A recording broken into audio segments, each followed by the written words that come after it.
I also just want to point out though, when he first made us watch that show, we watched 8 episodes in a row.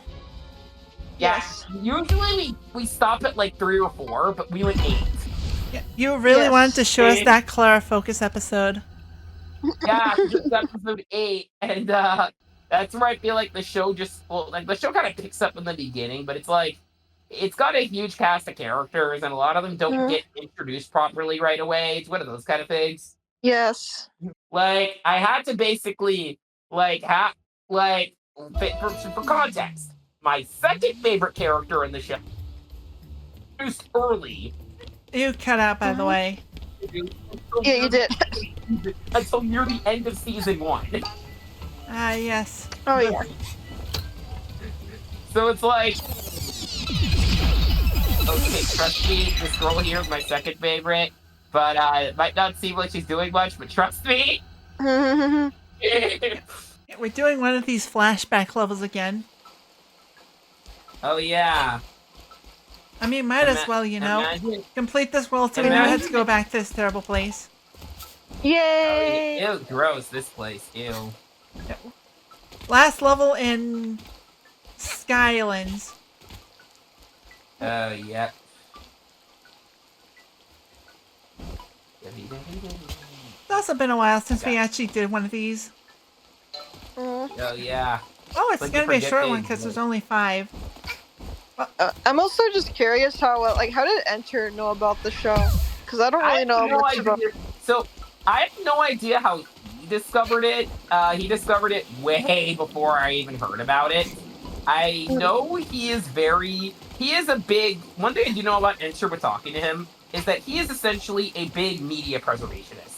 Like, Yeah. I will see him some nights, like, go on random sites, find any show he can get, and just keep the footage of it, like, on his hard drive. He is that kind of person. I see. So Dang, I Enter don't could know, I don't know where easily he lost discovered it or why he watches it. He doesn't really cover anime too much. Partially I because know there was, like, a the thing few where he times was, he like- did it got copyrighted. Yeah, I think there was like a point where he was gonna like review Madoka or whatever, but I'm trying to wonder if copyright's is the reason why it didn't really happen. There was that review kind of got he refunded that one. Oh. That one's a long story. That story. I don't even roll the details on that one. Oh, okay.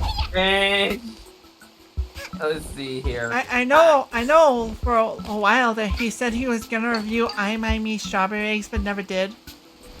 Yeah. What is that? I never heard of it. I know that show exists. I've seen that one's DVDs before. I don't know what it is though. Yeah, so basically it's about this guy who ends up getting hired to teach at this all-girls school, but he essentially has to like cross-dress as a woman in order to keep the job because the girls weren't Wait, comfortable having a what? male teacher.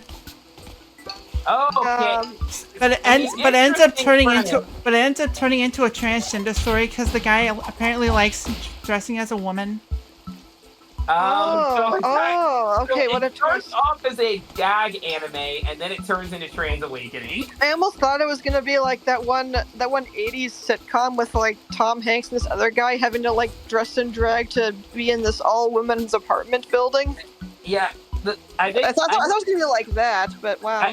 I know a lot of the reason Enter doesn't cover anime too much because A, it's kind of out of his wheelhouse of content, and B, anime is more likely to get copyright claims. Well, yeah. Plus, you have to take into account that a lot of these have like ongoing stories, so it might not work very well as like a episode review or whatever he's gonna do. Yeah, it also it takes a while. Like it takes a while. Like even if you were to review Welcome to Demon School, you'd have to. I've kind of shown you how the show works. You'd have to review it like the whole. I feel like you have to like make it be like a retrospective instead.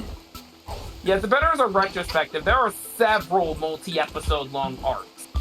Yeah, like you can either like do like you do like videos based off some specific episodes or arcs, or just do a retrospective of the whole thing. So long as the copyright doesn't kick your butt. Yeah.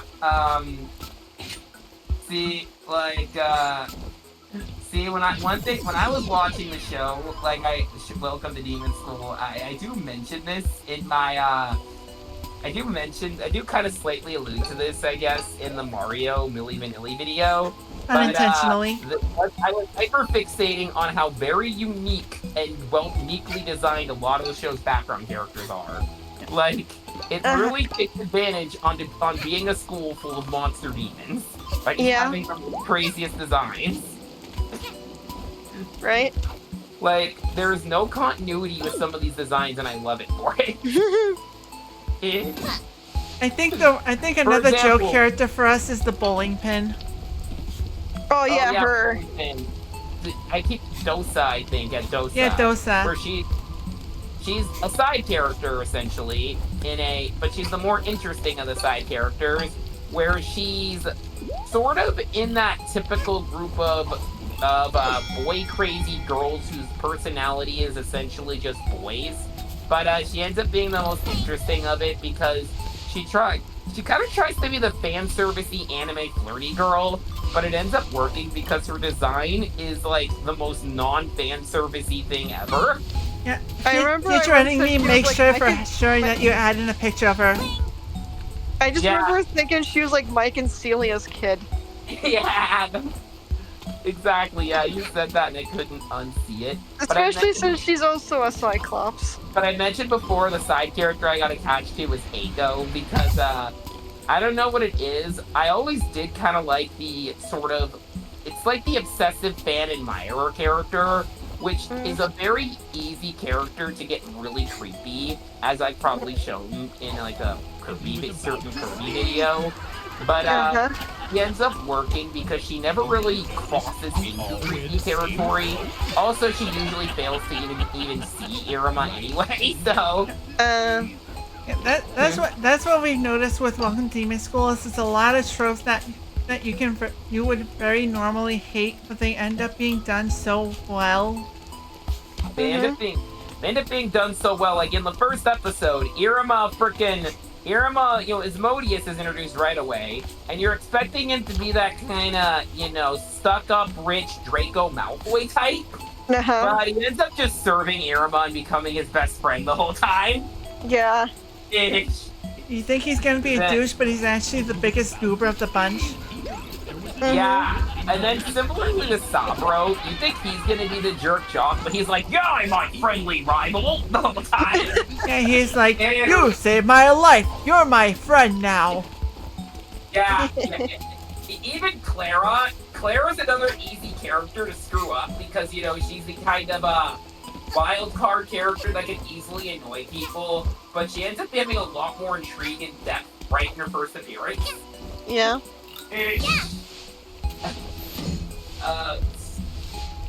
Also, the main thing I noticed right away is that it's kind of just a deconstruction of sort of both magic school shows and just kind of shonen in general. In general. In that, Iruma is very not the traditional shonen protagonist. He's kind of the opposite of how a lot of them act. Like, a lot of them, like your Ash Ketchums or your Narutos or your Dekus are like, yeah, I'm gonna be the best of this. I want to be the best of this. And then they kind of are just terrible at everything at first. Iruma's like, I just want to fit. Or I guess you can also throw an Akko into that, Akko Kagari into that from Magic. I want to be the best that no one ever was. Iruma's like, I just want to blend in and not stand out because I'm a human in a world full of demons, and they always talk about eating humans.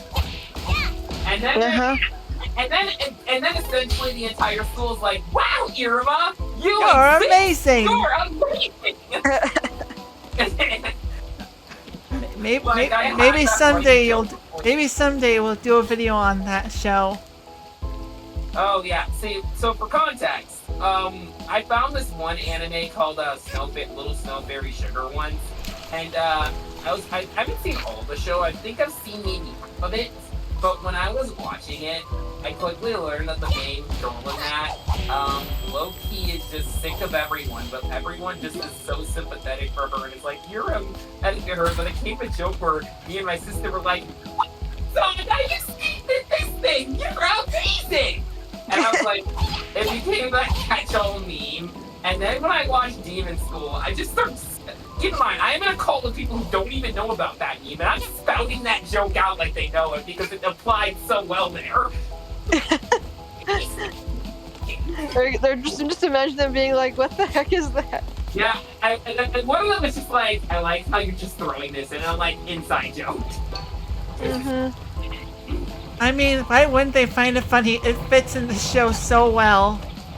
Yeah. Yeah. Yeah, it's funny. I mean, as I was watching this, I clearly just hear Enter just cackling to himself at how sad I get. Yeah, he's just laughing like, oh god, I don't know what I did, but it was something. Literally, like the next, like a couple days later, like I think one of his other artists who wasn't in the college is coming in to talk about stuff, and he's like, "Yeah, we watched Demon School. Chico got it." And I'm like, I'm not okay, guys. I'm not Like, okay. I actually got merch for the show off of Redbubble and Amazon, and I'm oh, showing yeah, I them saw that. It's like, you're already getting merch for it. Yep. Seems so. Yeah, you're like, this is all your fault, man. I'm like, this is your fault. This is your fault. You created a monster, or in this case, a demon. Even better. Let's see here. I have been doing a shit job of finding these map pieces, holy crap. Uh-oh. You know, maybe you need the map from Dora in this case. Did I Find get the map. Dora? The map. I remember one running joke me and one of my stepsisters used to have was Dora going, "Who do we ask for help?" And the map it's like Dora's older and he's like, "Who do we ask for help?" And the map's like, "I can't wait. I haven't been used in years." And she's like, "The GPS." Oh no, poor map. I'm the map, sick of all your crap. I'm the map.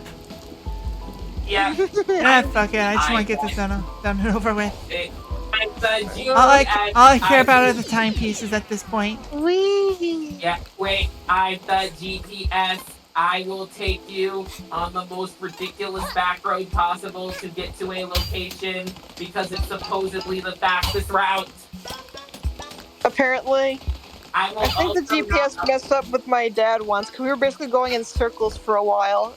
I will also not update the GPS to whatever current road improvements and road changes there were. That when we get to this will be confusing. Yes, this actually happened to a road. I'm the crap. my- I'm the crap. No I'm the way. crap. I'm the crap. I am crap. Woohoo! I don't even need a GPS because I'm just a walking Google Maps. Wow. We need to get like some kind of GPS mod that has your voice on it. I do kind of have I could probably pull off a very monotonous robotic voice. I'm the map. I'm the map. I'm the map. Honestly, I'm the map. I just imagining Hat Kid getting masks like the ones in Majora's Mask.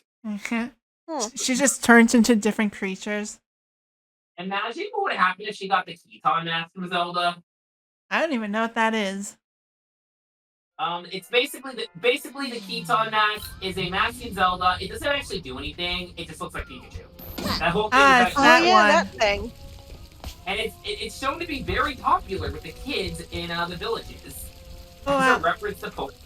I mean, look at this mask. Ooh. I mean, it makes sense to me. I can't believe Zelda has Pokemania. Cute one. Hat Kid puts on the bunny ear with the bunny hood. Oh, yeah. Makes her. She looks so cute with bunny ears. Oh no, she puts on the fierce deity mask. Uh-oh. And then she goes from cute to scary. My main thing with Majora's Mask and I guess 3D Zelda in general is I had this What's this thing saying? my main childhood friend growing up who was very I had a lot of problems with him as a kid, but like one of the things he would do is that he would lie about everything. One of the things he'd lie about was he'd claim he could beat like Majora's Mask or Ocarina of Time really fast, like he's a freaking speedrunner or something. Like he claimed he was like the best at these games and can beat them really fast. And then I would watch him play him at his house, and he sucked ass and would rage. Wow, that's lame. And would rage. He sucked at would die at everything in the dungeon and just would rage quit, like for instantly getting exposed. Well, I guess that means he went to the game fast if he rage quit. Yeah. Imagine like sitting there like, dude, you're lying harder than Dream. Day 22. What the heck was that all about? Those nasty plants flowered and infected the big goats or something. All I know is they got really angry and things got really stormy. It was a bad time for everyone. I just like how that's written. It's just so silly. I like how you just become the de facto voice of Hackett the whole time. Yep. I'm Riff Detective. It's like another episode of Cursed Cube tries voice acting. I have thought of doing that for a video where we just find random shit to voice act over because we kind of already do that in these games. Yep. Maybe. It's just one of those like, how do you make the footage for that interesting? Yeah.